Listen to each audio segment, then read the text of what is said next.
എല്ലാവർക്കും നമസ്കാരം. ഹരികൃഷ്ണ സർവം കൃഷ്ണാർപ്പണമസ്തു.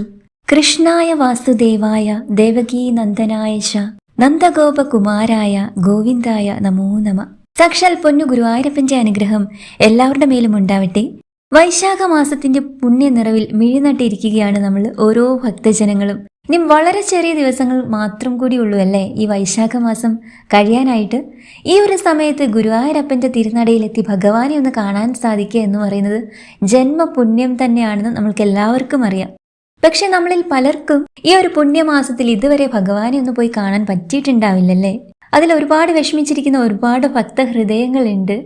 എങ്കിലും നിങ്ങൾ ആരും വിഷമിക്കേണ്ട, ഭഗവാൻ കൂടി വിചാരിച്ചാലല്ലേ നമ്മൾക്ക് അത്രടം വരെ ചെല്ലാൻ പറ്റുകയുള്ളൂ. ഇനി അത്രടം വരെ ചെല്ലാൻ പറ്റിയില്ലാച്ചാൽ ഭഗവാന്റെ അനുഗ്രഹം നമ്മുടെ മേലില്ല എന്നൊന്നും ആരും വിഷമിക്കണ്ട കേട്ടോ. അങ്ങനെയൊന്നും ഇല്ല. ഇനി ചിലപ്പോൾ ഭഗവാൻ നമ്മളെ തേടി ഇങ്ങോട്ടാണ് വരികയെങ്കിലോ പറയാൻ പറ്റുമോ? ഇല്ലല്ലോ. അങ്ങനെ ഭഗവാൻ വരുന്നുണ്ടെങ്കിൽ ഭഗവാനായിട്ട് നമ്മൾക്ക് കാട്ടിത്തരുന്ന ചില ലക്ഷണങ്ങളുണ്ട്. ആ ഒരു ലക്ഷണങ്ങൾ എന്തൊക്കെയാണ് എന്ന് പറയാൻ വേണ്ടിയിട്ടാണ് കേട്ടോ ഈ വീഡിയോ. അതിനു മുൻപ് നമ്മുടെ തുളസി തീർത്ഥം എന്ന ഈ ഒരു ചാനൽ നിങ്ങൾ ആദ്യമായിട്ടാണ് കാണുന്നതെങ്കിൽ ഒന്ന് സബ്സ്ക്രൈബ് ചെയ്യാനും മറക്കരുത് കേട്ടോ. കൂടാതെ ഈ വീഡിയോ ഇപ്പോൾ തന്നെ ഒന്ന് ലൈക്ക് ചെയ്യാനും മറക്കരുത് കേട്ടോ. നമുക്കറിയാം, പൊന്നു ഗുരുവായൂരപ്പന്റെ ഭക്തരായ നാം ഓരോരുത്തരും നാവിലും മനസ്സിലും എൻ്റെ ഗുരുവായൂരപ്പ എന്നൊരു നാമമില്ലാത്ത ഏതെങ്കിലും ഒരു നിമിഷം നമ്മൾക്ക് ആർക്കെങ്കിലും ഉണ്ടോ? അങ്ങനെ ഭഗവാന്റെ നാമം, ആ ഭഗവത് രൂപം മനസ്സിലൊന്ന് നിരീക്ഷിച്ചിട്ട് കണ്ണുകൾ അടച്ചൊന്നിരിക്കേണ്ട താമസം, ഒരു കുളിർത്തന്നലായ ഭഗവാന്റെ സാമീപ്യം നമ്മളെ തഴുകി കടന്നു പോകുന്നത് അറിയാത്തവരായി ആരും തന്നെ ഉണ്ടാവില്ല എന്ന് തന്നെ പറയാം. പ്രത്യേകിച്ച് ഭഗവാന്റെ ചൈതന്യം അതിന്റെ പൂർണ്ണതയിൽ നിൽക്കുന്ന ഈ വൈശാഖ മാസത്തിന്റെ ആ ഒരു പുണ്യ നിറവിൽ ഭഗവത് സാന്നിധ്യം അനുഭവിക്കാനുള്ള ഭാഗ്യം നമ്മൾക്ക് കൂടുതലായി ഉണ്ടാവുന്ന ഒരു സമയവും കൂടിയാണ്. ഏതൊരു വിഷമഘട്ടത്തിൽപ്പെട്ട് നാം ഈ ഒരു നിമിഷം തകർന്നിരിക്കുന്നുവോ ആ ഒരു നിമിഷം നമ്മളെ ചേർത്ത് പിടിക്കാൻ നമ്മുടെ കണ്ണൻ ഓടി നമ്മുടെ അരികിലെത്തുന്ന ഒരു സമയം, അത് സാക്ഷാൽ നമ്മുടെ ഉണ്ണിക്കണ്ണനായിട്ടാവണം എന്നില്ല കേട്ടോ. ഒരു രൂപത്തിലല്ലെങ്കിൽ മറ്റൊരു രൂപത്തിൽ ഭഗവാൻ എത്തി ഏതൊരു ആപത്ഘട്ടത്തിലും നമ്മളെ സഹായിക്കുക തന്നെ ചെയ്യും. അതിന് യാതൊരു സംശയവും വേണ്ട. നമ്മുടെ വീട്ടിലെ പൂജാമുറിയിൽ ഇരിക്കുന്ന ആ ഒരു കുഞ്ഞു കൃഷ്ണ വിഗ്രഹത്തില്, അല്ലെങ്കിൽ ഗുരുവായൂരപ്പന്റെ പൂർണ്ണ ശോഭയിൽ നിറഞ്ഞു നിൽക്കുന്ന ആ ഒരു ചിത്രത്തില് ഭഗവാന്റെ ചൈതന്യമുണ്ട് എന്ന് പറഞ്ഞാൽ നിങ്ങൾ വിശ്വസിക്കുമോ? ആ ചൈതന്യം എപ്പോഴെങ്കിലും ആ വിഗ്രഹത്തിൽ നിന്ന് അല്ലെങ്കിൽ ഭഗവാന്റെ ആ ചിത്രത്തിൽ നിന്ന് ഇറങ്ങി വന്ന് നിങ്ങളുടെ വീടിന്റെ ഉമ്മറത്തോ, നമ്മൾ പൂജാമുറിയിൽ പ്രാർത്ഥിച്ചുകൊണ്ടിരിക്കുമ്പോഴോ, നിങ്ങൾ കിടന്നുറങ്ങുമ്പോഴോ, അല്ലെങ്കിൽ ഒരുപാട് സങ്കടങ്ങൾ നിറഞ്ഞ മനസ്സുമായി എന്ത് ചെയ്യണമെന്നറിയാതെ വിഷമിച്ച് നിൽക്കുന്ന ഒരു സമയത്തോ നമ്മുടെ അരികിൽ വന്ന് നിന്നിട്ടുണ്ടാവുമോ ഭഗവാൻ? പലരും പറയും ഇതൊക്കെ വെറും തോന്നലുകളാണെന്ന്. എന്നാൽ എൻ്റെ കൃഷ്ണ അല്ലെങ്കിൽ എൻ്റെ കണ്ണാ എന്ന് വിളിച്ച് മനസ്സ് വിഷമിക്കുന്ന ഭക്തന്റെ അരികിലേക്ക് ഓടിയെത്തുന്ന ഒരു ഭഗവാൻ നമുക്കുണ്ട്, നമ്മുടെ സ്വന്തം ഗുരുവായൂരപ്പൻ. നമ്മൾ പറഞ്ഞു, പ്രത്യേകിച്ച് ഈ വൈശാഖ മാസത്തിൽ ഭഗവാൻ തന്റെ ഭക്തരുടെ ഭവനങ്ങളിൽ അതിഥിയായി എത്തുമെന്നാണ് വിശ്വാസം. ഭഗവാൻ കൂടെ ഉണ്ടെന്ന് നമ്മൾക്ക് എങ്ങനെ തിരിച്ചറിയാം? ആ സാന്നിധ്യം അനുഭവവേദ്യമാകുന്ന അസാധാരണമായ ചില ലക്ഷണങ്ങളെ കുറിച്ചിട്ടാണ് നമ്മൾ സംസാരിക്കാൻ പോകുന്നത്. നിങ്ങൾ ഓരോ പോയിന്റും ശ്രദ്ധിച്ച് കേൾക്കണം കേട്ടോ. കാരണം ഇതിൽ പലതും ഇപ്പോൾ നിങ്ങളുടെ ജീവിതത്തിൽ നടക്കുന്നുണ്ടാവാം. നമുക്കറിയാം, വൈശാഖം എന്നാൽ ലക്ഷ്മി ദേവിയും നാരായണനും ഒരേപോലെ ഭൂമിയിലേക്ക് അനുഗ്രഹം ചൊരിയുന്ന മാസമാണ്. ഒരു ഭക്തൻ ഹൃദയമുരുകി വിളിച്ചാൽ വൈകുണ്ഠം വിട്ട് ഭഗവാൻ താഴേക്ക് വരുന്നൊരു സമയം.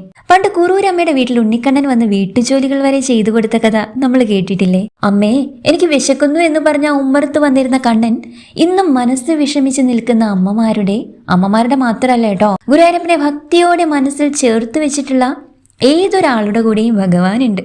ഇതിനെല്ലാം ശാസ്ത്രീയമായും ആത്മീയമായും ചില ലക്ഷണങ്ങളും ഉണ്ട് കേട്ടോ. നിങ്ങൾ അനുഭവിക്കുന്ന ആദ്യ ലക്ഷണം എന്ന് പറയുന്നത് ഗന്ധമാണ്. വീട്ടിൽ പൂജയോ വിളക്കോ ഇല്ലാത്ത സമയത്തും പെട്ടെന്നൊരു നിമിഷം ഗുരുവായൂർ അമ്പലത്തിലെ ശ്രീകോവിലിന് മുന്നിൽ നിൽക്കുന്ന അതേ അനുഭവം, അതായത് തുളസിയുടെയും ചന്ദനത്തിന്റെയും കളഭത്തിന്റെയും ഒരു മിശ്രിത ഗന്ധം നമ്മളെ തേടി എത്തുന്നുണ്ടോ? ചില സമയത്ത് നമുക്ക് അങ്ങനെ തോന്നുമല്ലേ? അതായത് നിലവിളക്കൊന്നും കൊളുത്തി വെച്ചിരിക്കുന്ന സമയമേ ആവില്ല. അങ്ങനെ തോന്നുന്നുണ്ടെങ്കിൽ നമ്മൾക്ക് ഉറപ്പിക്കാം, ആ പീതാംബരധാരി നമ്മളുടെ തൊട്ടടുത്ത് വന്നിട്ടുണ്ട്. ഭൗതികമായ ഒരു സ്രോതസ്സും ഇല്ലാതെ അനുഭവപ്പെടുന്ന ആ ഒരു ദിവ്യഗന്ധം, ആ ഒരു ഡിവൈൻ ഫ്രാഗ്രൻസ് ഭഗവാൻ തരുന്ന ആദ്യ സൂചനയാണ്. അതായത് ഭഗവാൻ ദാ നമ്മുടെ തൊട്ടരികിൽ എത്തിയിട്ടുണ്ട് എന്നുള്ളതിന്. ഇനി ചില സമയത്ത് നമ്മൾ ഒറ്റയ്ക്കിരിക്കുന്ന നേരത്തോ, അല്ലെങ്കിൽ പുലർച്ചെ ബ്രാഹ്മ മുഹൂർത്തത്തിലോ വീട്ടിനുള്ളിൽ ഒരു കൊച്ചുകുട്ടി ഓടി നടക്കുന്നത് പോലെയുള്ള ശബ്ദമോ പാദസരത്തിന്റെ നേർത്ത കിലുക്കമോ ഒക്കെ നമ്മൾ ചിലപ്പോൾ കേൾക്കുന്നുണ്ടാവും. പല ഭക്തരും സാക്ഷ്യപ്പെടുത്തിയിട്ടുള്ള ഒരു കാര്യവും കൂടിയാണിത് കേട്ടോ. മുറ്റത്തെ മണലിൽ ഒരു കുഞ്ഞു പാദം പതിഞ്ഞതുപോലെ തോന്നുകയോ, ഓടക്കുഴലിന്റെ മനോഹരമായ ഒരു നാദം ദൂരെ എവിടെ നിന്നോ ഒഴുകി വരുന്നത് പോലെ തോന്നുകയോ ചെയ്താൽ അത് ഭഗവാൻ ഉണ്ണിക്കണ്ണനായി നമ്മുടെ വീട്ടിൽ കളിയാടുന്നു എന്നതിൻ്റെ ഒരു തെളിവാണ് കേട്ടോ. പിന്നീട് ഒരു ലക്ഷണം എന്ന് പറയുന്നത് നമ്മുടെ വീടിന് ചുറ്റും ഒരുപാട് തുളസി ചെടികൾ ഇങ്ങനെ കിളിർക്കുന്നതാണ്. നമുക്കറിയാം ഭഗവാൻ ഏറ്റവും പ്രിയപ്പെട്ടതാണ് തുളസി ദേവി എന്ന് പറയുന്നത്. അങ്ങനെ തുളസി നന്നായിട്ട് പൂത്ത് നിൽക്കുകയാണെങ്കിൽ, അതുപോലെ തന്നെ നമ്മൾ നട്ടുപരിപാലിച്ച് വരുന്നത് പോലെയല്ല, ഒരു തുളസി ചെടിയിൽ നിന്ന് തന്നെ നിറയെ വിത്തുകൾ വീണ് അത് മുളച്ച് അങ്ങനെ നിറയെ തുളസി തൈകളായിട്ട് നിൽക്കില്ലേ? മുറ്റത്ത് എങ്ങോട്ട് നോക്കിയാലും നിറയെ തുളസി പൂത്ത് നിൽക്കുന്നതായിട്ട് കാണാം. ചില വീടുകളിൽ കാട് പോലെയായി എന്നൊക്കെ പറഞ്ഞിട്ട് ചിലർ പറിച്ചു കളയുന്നത് കാണാം. ഒരിക്കലും അങ്ങനെ ചെയ്യാൻ പാടില്ല കേട്ടോ. പിന്നെ നമ്മൾ ശ്രദ്ധിക്കേണ്ട ഒരു കാര്യമെന്ന് പറഞ്ഞാൽ ശുദ്ധിയും വൃത്തിയുമുള്ള സ്ഥലത്തായിരിക്കണം ഈ തുളസി ചെടികൾ നിൽക്കുന്നത് എന്നാണ്. അതുപോലെ ശുദ്ധമായ ജലം ഒഴിച്ചു കൊടുക്കാനും ശ്രദ്ധിക്കണം കേട്ടോ. അങ്ങനെ നിറയെ തുളസി നമ്മുടെ വീടിന്റെ മുറ്റത്തുണ്ടെങ്കിൽ ഏറ്റവും ഐശ്വര്യമാണ്. അങ്ങനെയുള്ള വീടുകളിൽ ഉറപ്പായിട്ടും ഗുരുവായൂരപ്പന്റെ സാന്നിധ്യം ഉണ്ട് എന്ന് തന്നെ നമ്മൾക്ക് പറയാം. നമുക്കറിയാം ചിലർ വീടിന്റെ മുറ്റത്തൊക്കെ തുളസി ചെടി വെച്ച് പിടിപ്പിക്കാൻ നോക്കിയാലും ഒരു വിധത്തിലും ആ ചെടി അവിടെ വേര് പിടിച്ചിട്ടുണ്ടാവില്ല. എന്തൊക്കെ വളം ചെയ്താലും എന്ത് ചെയ്താലും ഒരു ചുവട് തുളസി പോലും പിടിക്കുന്നില്ല എന്ന് പരിഭവം പറയുന്ന ചിലരുണ്ട്. എന്നാൽ ചിലർക്ക് നമ്മളായിട്ട് തുളസി തൈകൾ ഒന്നും നട്ടുപിടിപ്പിച്ചിട്ടില്ലാച്ചാൽ പോലും ധാരാളം തുളസി ചെടികൾ മുറ്റത്തിങ്ങനെ തളിർത്ത് നിൽക്കുന്നതും കാണാം. ഉറപ്പായിട്ടും ഭഗവാൻ നിങ്ങളുടെ കൂടെ തന്നെ ഉണ്ടെന്ന് നിങ്ങൾ വിശ്വസിച്ചോളൂ കേട്ടോ. ഈ തുളസി ചെടികളെല്ലാം തന്നെ പരിപാലിക്കാൻ നിങ്ങൾ അത്യധികം ശ്രദ്ധിക്കുകയും ചെയ്യണം. അതുപോലെ തന്നെ തുളസി മാല കെട്ടി ഭഗവാന് സമർപ്പിക്കാം. നമ്മുടെ പൂജാമുറിയിലെ ശ്രീകൃഷ്ണ വിഗ്രഹത്തിനും ഗുരുവായൂരപ്പന്റെ ചിത്രത്തിനുമെല്ലാം നമുക്ക് തുളസി മാല ചാർത്താവുന്നതാണ്. തുളസി പൂക്കളും തുളസി ഇലയും ഒക്കെ സമർപ്പിക്കാവുന്നതാണ്. അടുത്ത ലക്ഷണം എന്ന് പറയുന്നത് സ്വപ്ന ദർശനമാണ് കേട്ടോ. അതായത് നമ്മൾ ഉറങ്ങുന്ന ആ ഒരു സമയത്ത് ഗുരുവായൂരപ്പനായിട്ടോ ഉണ്ണിക്കണ്ണനായിട്ടോ, അതായത് ഗുരുവായൂരപ്പൻ എന്ന് കേൾക്കുമ്പോൾ തന്നെ നമ്മളിൽ പലർക്കും ചെറിയൊരു ഉണ്ണിയായിട്ടാണ് ഭഗവാന്റെ ആ ഒരു രൂപം മനസ്സിലേക്ക് ഓടിയെത്തുക അല്ലേ?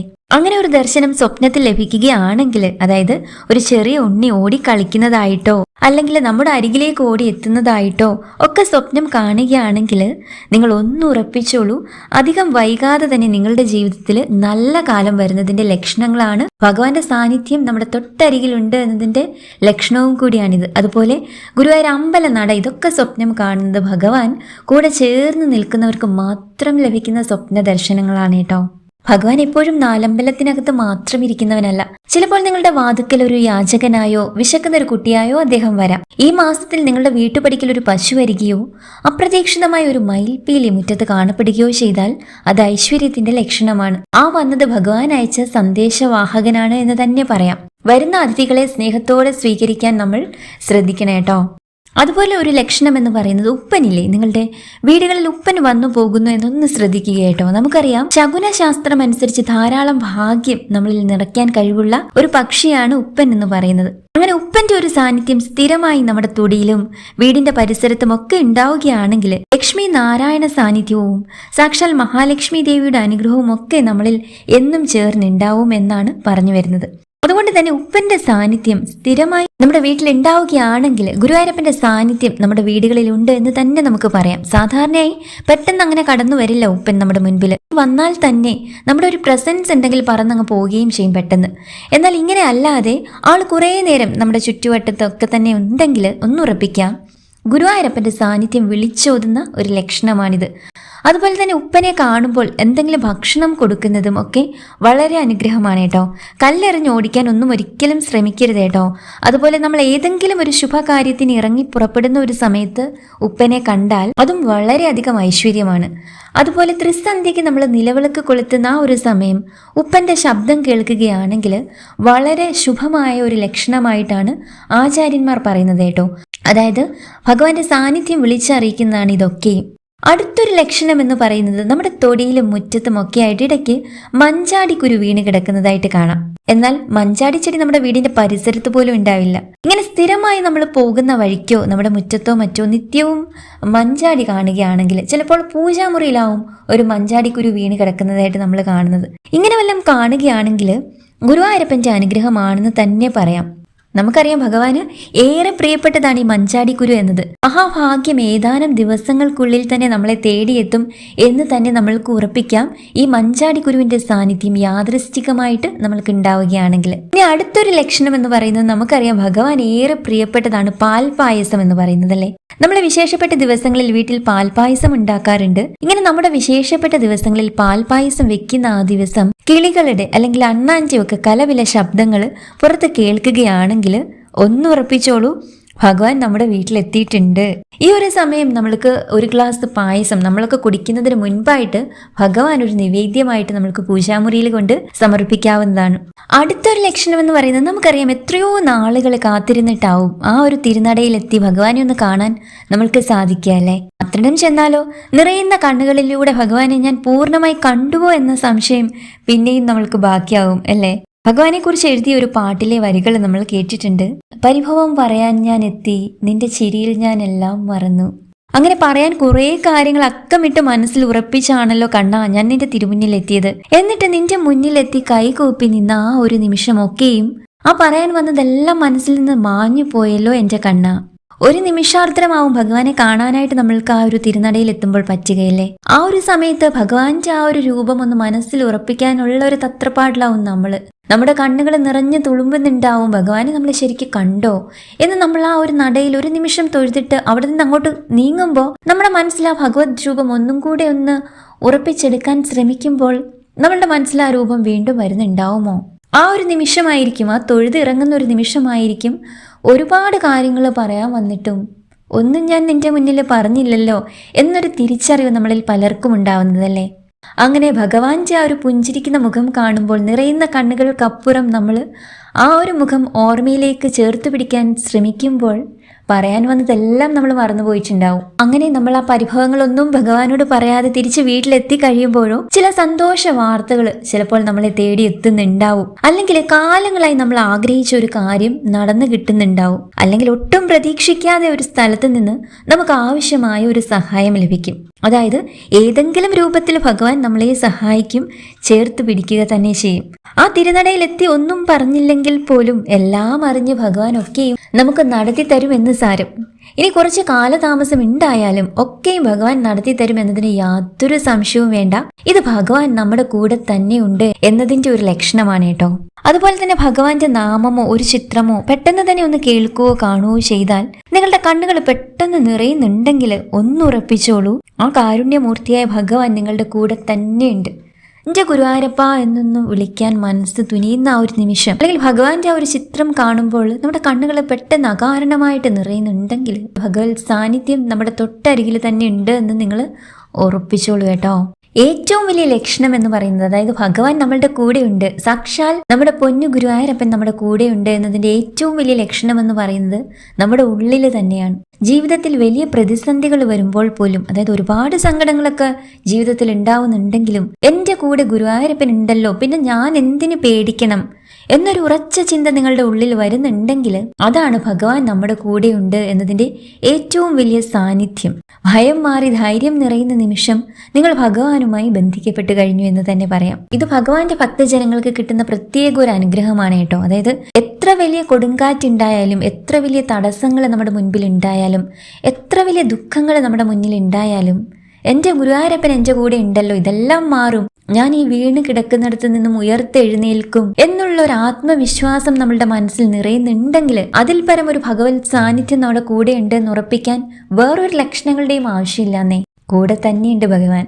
അതുപോലെ നമ്മൾ വിളക്ക് കത്തിക്കുമ്പോൾ പൂജാമുറിയിൽ ഭഗവാന്റെ ഒരു സാന്നിധ്യം കാണാൻ സാധിക്കും. വിളക്ക് തെളിക്കുമ്പോൾ എണ്ണ പെട്ടെന്ന് തീരാതിരിക്കുക, അല്ലെങ്കിൽ തിരിയിൽ ഒരു പൂ വിരിയുന്നത് പോലെ ആ ഒരു തീനാളം കാണുമ്പോൾ വിളക്കിന്റെ പ്രഭാവം അസാധാരണമായി വർദ്ധിക്കുന്നത് ഭഗവാന്റെ സാന്നിധ്യത്തെ തീർച്ചയായിട്ടും സൂചിപ്പിക്കുന്ന ഒന്നാണ്. ഒരു പ്രത്യേക ഭംഗിയിൽ, ഒരു പ്രത്യേക ഐശ്വര്യത്തിൽ തെളിമയോടുകൂടി ആ ഒരു ദീപനാളം കത്തുന്നത് കാണുകയാണെങ്കിൽ ഉറപ്പിച്ചോളൂ, അതുപോലെ അധികം എണ്ണയൊന്നും നമ്മൾ ഒഴിച്ചിട്ടില്ലെങ്കിലും എണ്ണ പെട്ടെന്ന് വറ്റി പോവുകയില്ല, കുറേ നേരം നിൽക്കുന്നുണ്ടാവും അതേ ശോഭയിൽ ആ നിലവിളക്ക്. ഉറപ്പിക്കാം നമ്മൾക്ക് ഭഗവാന്റെ സാന്നിധ്യം നമ്മുടെ തൊട്ടരികിലുണ്ട്, നമ്മുടെ ആ വീട്ടിലുണ്ട് എന്ന് നമ്മൾക്ക് ഉറപ്പിക്കാൻ പറ്റും. അപ്രതീക്ഷിതമായി വീട്ടിലേക്ക് ഒരു സന്യാസിയായോ അല്ലെങ്കിൽ വളരെ വിശക്കുന്ന ഒരു കുട്ടിയായി വരികയാകും ഭഗവാൻ ചെയ്യുക. അങ്ങനെയൊക്കെ ഉണ്ടെങ്കിൽ ആർക്കും അറിയില്ല ഭഗവാൻ ഏത് രൂപത്തിലാണ് നമ്മുടെ വാതിൽക്കൽ എത്തുക എന്നല്ലേ. നമ്മൾ നിരീക്ഷിക്കാതെ അങ്ങനെ ചില അതിഥികൾ എത്തുന്നുണ്ടെങ്കിൽ തീർച്ചയായിട്ടും അവരെ നമ്മൾ സ്വീകരിക്കേണ്ടതായിട്ടുണ്ട് കേട്ടോ.